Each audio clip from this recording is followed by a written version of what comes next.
terus mengawali pembelajaran kita dengan berdoa, mohon kekuatan kepada Tuhan.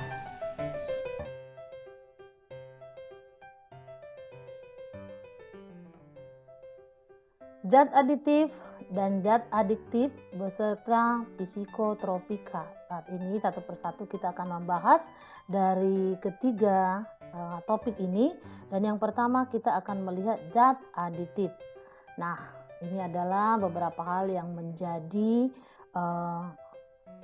tujuan dari pembelajaran kita melalui topik aditif, adiktif dan psikotropika ini. Nah, yang pertama kita lihat zat aditif. Apa itu zat aditif? Zat aditif atau disebut juga sebagai zat tambahan makanan itu merupakan bahan yang ditambahkan ke dalam makanan, ya, baik dalam memproses, mengolah, mengemas dan menyimpan makanan. Jadi, memproses, mengolah, mengemas dan menyimpan makanan, zat-zat yang ditambahkan ke dalamnya itu disebut sebagai zat aditif. Kalau menurut peraturan pemerintah ya nomor 28 tahun 2004, maka ya bahan tambahan pangan adalah bahan yang ditambahkan ke dalam makanan untuk mempengaruhi sifat dan bentuk pangan. Nah, kalau di Indonesia ya zat aditif ini diatur oleh Departemen Kesehatan dan pengawasannya oleh Dirjen POM. Nah, sekarang kita lihat pemberian zat aditif pada makanan secara garis besar memiliki beberapa tujuan. Yang pertama itu adalah mempertahankan nilai gizi makanan ya. Jadi selama proses itu memang kadang-kadang gizi makanan itu bisa rusak atau hilang. Maka zat aditif digunakan untuk menambah ya atau mempertahankan nilai gizi dari makanan tersebut agar makanan lebih menarik mempengaruhi kita memiliki keinginan untuk mengkonsumsi agar mutu dan kestabilan makanan tetap terjaga ya. Kemudian untuk orang-orang tertentu bisa digunakan sebagai diet ya. Dan yang berikutnya adalah agar makanan lebih tahan lama disimpan. Jadi tidak langsung busuk, tidak langsung ketika digunakan untuk waktu yang lebih lama bisa dimanfaatkan. Nah, macam-macam zat aditif ya berdasarkan sumbernya ada dua. Yang pertama yaitu yang alami yang sudah ada di alam, dan yang kedua adalah yang sintetis atau yang buatan. Nah, yang alami seperti yang kita pahami, alami itu berarti sudah ada di alam tanpa disintetis ya. Nah, jadi zat aditif ini sebenarnya sangat mudah diperoleh dan sangat aman digunakan. Tapi kadang-kadang dia membutuhkan jumlah yang lebih banyak dan kurang stabil ya, sehingga kurang tahan lama. Maka untuk hal-hal tertentu kadang-kadang yang zat aditif alami ini tidak digunakan. Tapi sebenarnya lebih aman jikalau kita menggunakan zat aditif alami ini. Nah, ini adalah contoh zat aditif alami dan manfaatnya. Yang pertama yaitu sebagai pewarna. Nah, contoh zat aditif alami sebagai pewarna adalah wortel. Nah, wortel ini memberi warna orange pada makanan ya. Di dalam wortel ini juga terkandung B-karotin ya, yang merupakan zat pewarna alamiah sekaligus mengandung vitamin A. Jadi mengkonsumsi wortel itu sangat baik, selain daripada memberi zat warna juga memberi vitamin yang sangat baik. Kemudian kunyit ini juga adalah contoh pewarna, memberi warna kuning ya. Kemudian biasa digunakan untuk pembuatan nasi kuning ya. Kunyit juga sering ditambahkan pada pengolahan daging ya. Kemudian untuk menghilangkan bau amis, juga menambah rasa khas. Tentu ada manfaat kunyit yang lain lagi yang lebih banyak. Daun suji, ini adalah gambar daun suji ya kalau pernah melihat. Nah, ini adalah pewarna hijau, memberi warna hijau pada bahan makanan. Bisa untuk makanan maupun untuk minuman. Kemudian sebagai pemanis, jadi pewarna sekarang pemanis. Contohnya adalah gula tebu atau gula pasir. Bahannya dibuat dari tanaman tebu untuk bisa berperan sebagai pengawet ya. Juga gula ini tentu untuk memberi rasa manis ya. Kemudian ada gula aren, dihasilkan dari tanaman aren ya, sama penggunaannya dengan gula tebu atau gula pasir. Hanya saja ya kalau gula ini ya, gula aren ini karena dia memberi warna ya, bisa menjadi pilihan lain daripada gula tebu atau gula pasir untuk pembuatan makanan-makanan tertentu. Gula Jawa atau gula kelapa dihasilkan dari tanaman kelapa ya, sering untuk menjadi pemanis untuk minuman seperti es dawet, es degan, sirup dan yang lain-lain. Ada madu yang sering juga kita dengar dan kita konsumsi.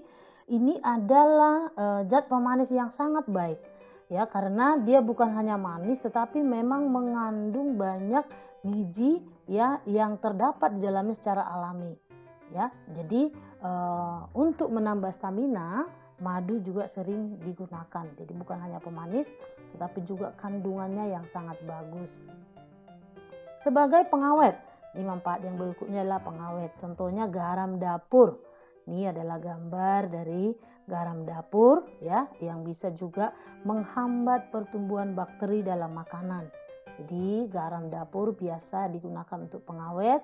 Kemudian ada bawang putih ya, yang mengandung banyak gizi juga, tetapi juga bisa menghambat pertumbuhan bakteri. Jadi bawang putih juga sering digunakan sebagai pengawet.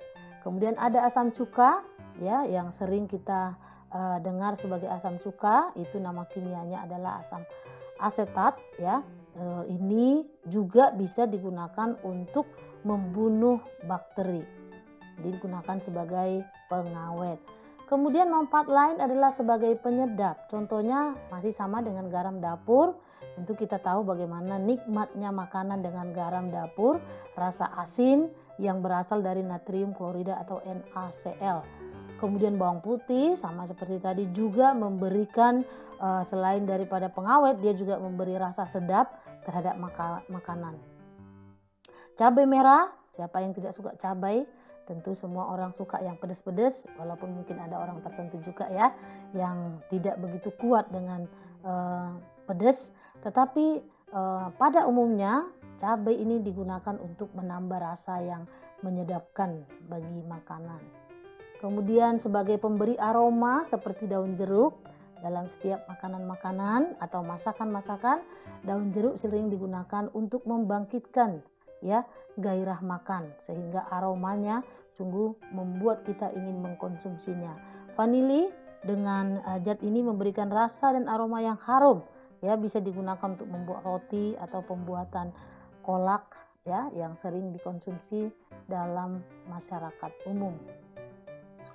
Ada serai ya, yang berfungsi juga sebagai penambah aroma. Kemudian ada daun pandan yang bukan hanya untuk makanan-makanan tambahan, tetapi untuk nasi juga sering digunakan sebagai pengharum dan pemberi warna. Kadang-kadang bisa juga digunakan ya. Kemudian ada yang berikutnya yaitu sebagai bahan pengasam. Ya, bahan pengasam ini bertujuan untuk menghilangkan rasa enek atau mual ya pada saat mengkonsumsi makanan. Jadi ini juga bagian dari zat aditif. Nah, yang kedua adalah zat aditif sintetis atau buatan. Nah, jadi zat aditif sintetis ini adalah zat aditif atau tambahan yang diperoleh melalui sintetis dari bahan kimia yang sifatnya hampir sama dengan bahan alamiah yang sejenis. Jadi digantikan ya. Keunggulannya tentu dia lebih stabil, menggunakannya lebih sedikit dan biasanya lebih tahan lama. Bagian dari kelemahan dari zat alami tadi ya. Tetapi kelemahannya dapat menimbulkan risiko penyakit kanker dan bersifat karsinogenik. Jadi hati-hati juga menggunakan zat aditif sintetis ini. Walaupun kesannya lebih bagus ya, tetapi ada dampak buruk yang mengikutinya. Nah, contoh zat aditif sintetis dan kegunaannya, yang pertama sebagai pewarna itu berfungsi untuk memberi warna bahan makanan sehingga lebih menarik. Ini contohnya adalah seperti yang sudah ada di tabel berikut ini. Ini adalah beberapa zat kimia yang berperan sebagai pewarna, baik pewarna hijau, kuning, biru, coklat, merah ya, yang biasa digunakan untuk beberapa jenis makanan tertentu. Kamu bisa lihat sesuai dengan yang ada di tabel ya. Kemudian sebagai pemanis tentu untuk memberikan rasa manis menggantikan pemanis alami. Contohnya seperti sakarin, ada aspartam, ada asesulfam ya, dan yang lain yang biasa digunakan untuk makanan yang memiliki rasa manis dengan tingkat kemanisan bisa jauh melebihi rasa manis yang alami. Bahkan kalau kita lihat sakarin itu bisa mencapai 300 kali lebih manis daripada gula yang dipakai secara alami. Tetapi tentu ingat ya, kalau kita lihat dia kesannya seperti efisien ya, tetapi tadi ada kelemahan yang mengikutinya, yang dimana zat-zat ini juga bisa bersifat karsinogenik ya, atau bisa menimbulkan kanker. Jadi kalaupun untuk batas-batas tertentu sesuai dengan aturan ini bisa dipakai, ingat yang mana yang paling tepat yang harus kita gunakan. Kemudian juga ada yang bekerja sebagai pengawet supaya makanan bisa tahan lama ya. Ini misalnya seperti natrium benzoat yang sering kita lihat di makanan-makanan snack-snack yang sehari-hari kita makan ya atau konsumsi seperti kecap, margarin, saus ya, dan beberapa makanan lain yang sering kita konsumsi. Nah, oleh karena itu silakan setiap kali kita mengkonsumsi makanan lihatlah zat-zat ini. Ini adalah bagian dari zat pengawet yang biasa dibuat di makanan-makanan harian. Nah, kemudian ada yang berperan sebagai penyedap. Penyedap berarti membuat makanan bisa lebih enak dinikmati. Ya, yang paling sering kita dengar adalah vetsin atau MSG. Tetapi hati-hati, ada keburukan atau kelemahan dari MSG ini yang mengakibatkan penyakit yang disebut dengan Chinese Restaurant Syndrome atau CRS ya.